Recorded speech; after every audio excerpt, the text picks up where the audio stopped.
ছোটখাটো রান্নাঘরে আপনাদের স্বাগত। আজকে আমি বানাবো রুই মাছের ভাপা। সর্ষে পোস্ত, কাজু বাদাম আর কাঁচা লঙ্কা দিয়ে বানাবো। রেসিপিটা আপনারা দেখতে থাকুন কিভাবে ভাপা তৈরি করি। সব রকম ভাপাই আমরা খেয়েছি, কিন্তু রুই মাছের ভাপাটা আজকে আমি রান্না করব। পোস্ত, কাজু বাদাম আর কাঁচা লঙ্কা বেটে নেব।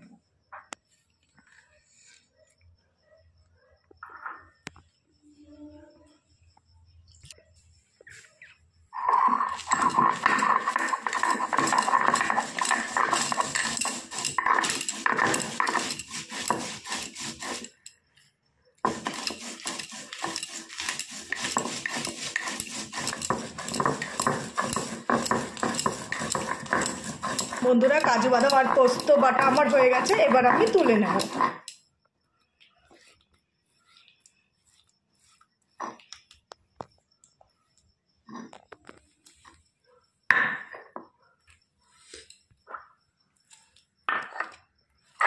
একটা টিফিন কারি বাটি নিয়েছি, এই বাটির মধ্যে আমি সমস্ত উপকরণ মেখে নেব ভাপানোর জন্য।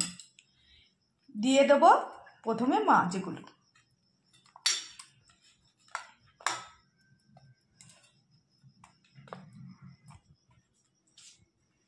দিয়ে দেব পরিমাণ মতো লবণ,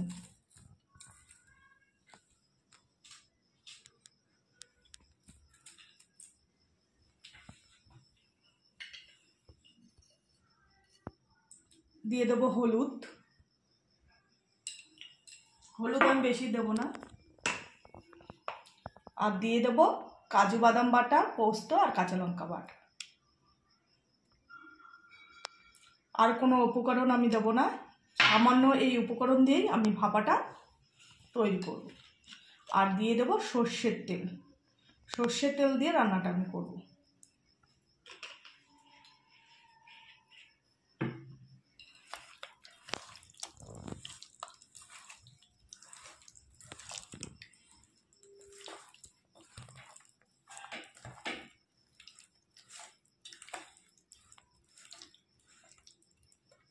দিয়ে দেবো সামান্য পরিমাণ একটু জল।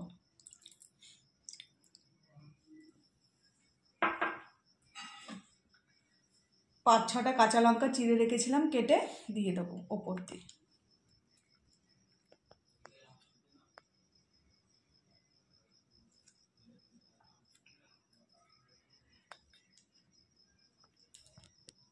এই সামান্য উপকরণ দিয়ে আমি মাছ ভাপাটা তৈরি করব, কিন্তু খেতে খুবই দুর্দান্ত স্বাদ লাগে। এবার আমি টিফিন কারিটা ঢেকে দেব। একটা কড়াইতে আমি জল দিয়ে দিয়েছি, জলটা ভালো করে ফুটলে আমি টিফিন কারিটা বসিয়ে দেব। জলটা অল্প করে ফুটছে, এবার একটা স্ট্যান্ড আমি বসিয়ে দেব। এর উপরে আমি মাছটা ভাপাতে দেব।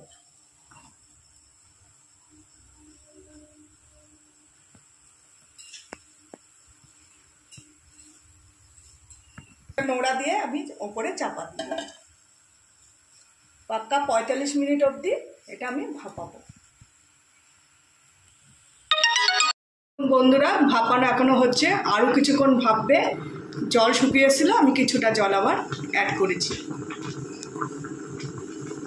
45 মিনিট হয়ে গেছে, এবার আমি এটাকে নামিয়ে দেব। বন্ধুরা, এবার আমি মাছটা দেখব যে কিরকম ভাপানো হয়েছে। প্রথমে টিফিন কারিটা খুলে নেব। দেখুন বন্ধুরা, কত সুন্দর আমার ভাপানো হয়ে গেছে। মাছও কত সুন্দর সিদ্ধ হয়ে গেছে, পুরো দেখতে লাগছে ইলিশ মাছের মতো ভাপানো। তা রুই মাছের ভাপার রেসিপিটা যদি আপনাদের ভালো লেগে থাকে, একটা লাইক করে দেবেন, কমেন্টে জানাবেন ভাপাটা কীরকম লাগলো। আর প্রচুর বন্ধুদের কাছে শেয়ার করবেন, সাবস্ক্রাইব করবেন আর আমার পাশে থাকবেন। নমস্কার।